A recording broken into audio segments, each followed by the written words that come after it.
Hello friends, welcome back to my channel FFR education में आप लोगों का बहुत बहुत स्वागत है तहे दिल से गाइस। आज की इस इंटरेस्टिंग वीडियो में आज मैं बताने वाला हूं आपको बिल्कुल शुरू से इंग्लिश सीखने के लिए मिलेगा। तो वीडियो को पूरा देखिएगा गाइस। और आज मैं हिंदी मीडियम से बना रहा हूं। कुछ कमेंट किए हैं और मुझे बताया है कि सिर्फ इंग्लिश से ही आप करते हैं। थोड़ा सा हम लोग इंग्लिश में बेसिकली कमज़ोर हैं और हम लोग हिंदी माध्यम से स्टूडेंट हैं। तो सर आप जो है ना थोड़ा सा हिंदी से ही आप वीडियो भी आप लॉन्च कीजिए। तो मैं उन लोगों का रिक्वेस्ट को समझा और मैंने सोचा कि बिल्कुल सही बात है, बीच बीच में हिंदी का भी मैं टॉपिक्स छोड़ूंगा और अंग्रेजी का भी। तो गाइस, ये वीडियो आप लोगों के लिए बहुत ही हेल्पफुल होगा। तो पूरा वीडियो देखिएगा और शुरू से हम लोग इंग्लिश सीखेंगे।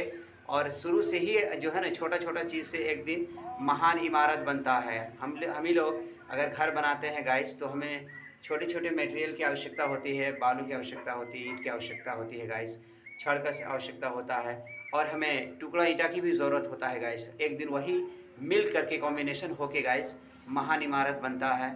और एक दिन तो इसीलिए गाइस अपना इंग्लिश फ्लुएंट सीखने के लिए सबसे पहले आप फोकस कीजिए छोटी चीज़ में, उसके बाद आप बड़े चीज़ में जाइएगा। तो मैं स्टार्ट करता हूँ विदाउट डिले। देखिए क्या होता है गाइस कि हैव का अर्थ होता है होना, ठीक है।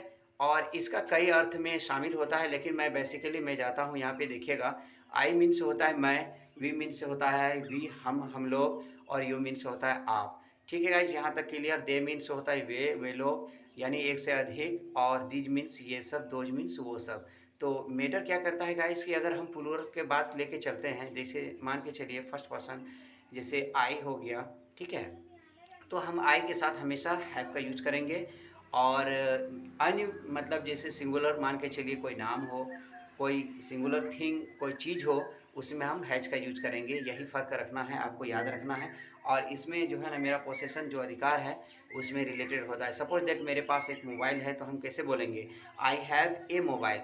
लेकिन यहाँ पे ए हमने क्यों यूज किया गया है? क्योंकि एम जो है ना ये कंसोनेंट साउंड से स्टार्टिंग हुआ है। तो यहाँ पे जो है ना हमने ए का यूज किया है, सिंगुलर है इसलिए कि आप आर्टिकल का भी यूज करेंगे, ठीक है। तो I have a mobile, you have a mobile, we have a mobile, यानी मेरे पास मोबाइल है और ठीक है, हम लोगों के पास मोबाइल है और तुम्हारे पास भी मोबाइल है। और यहाँ तक क्लियर। अब मैं बोलूँ कि रोहित के पास एक कार है, तो कैसे आप बोलेंगे? Rohit has a car. Rohit singular है और यहाँ पे नेम के आगे हमेशा हैज़ का यूज करेंगे गाइज, बिल्कुल याद रखना है। और जैसे मोहन के पास एक बैट है, यानी क्रिकेट का जो बल्ला होता है गाइज, तो हम बोलेंगे, हो सकता है कि इंग्लिश में अगर मैं बोलने वाला हूँ कि बल्ला किधर है, where is my bat, okay. तो कोई बोलेगा कि रोहित के पास बल्ला है, रोहित हैज़ ए बैट, यानी रोहित के पास एक बल्ला है, ठीक है। तो यही गाइस पोसेशन रिलेटेड से, मेरे पास एक कार है, आई have A car, you have A car.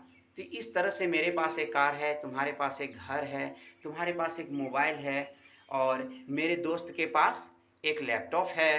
तो इस तरह से आप इंग्लिश जो है ना ये प्रैक्टिस कीजिए गाइज। और दिन ब दिन देखिएगा, बेसिकली आप जब इसका प्रैक्टिस करेंगे और दिन ब दिन जब इसका कंप्लीट प्रैक्टिस हो जाएगा, तो नेक्स्ट की ओर हम बताएंगे। हैव का अभी मल्टीपल यूज़ होता है गाइज, हैव का जो है ना कई सेंटेंसेज में हम यूज करते हैं। तो बेसिकली हमें जानना है, हमें प्रैक्टिस करना है। कई बार ऐसा होता है कि हम जान के भी प्रैक्टिस नहीं करते हैं और उस मोमेंट में जब हम बात करना चाहते हैं तो हमें मुंह पर नहीं आती है, हम क्या बोलेंगे, मेरा जो माइंड होता है वो ब्लैंक हो जाता है। और हम कई वर्ड जो होते हैं गाइस विदाउट प्रैक्टिसिंग, यानी प्रैक्टिस ना करने की वजह से हम इंग्लिश बोल नहीं पाते हैं। तो कुछ हिंदी के से मैं सेंटेंस बनाता हूँ, आप ध्यान दीजिएगा। मेरे पास एक पेन है, तो आई हैव ए पेन।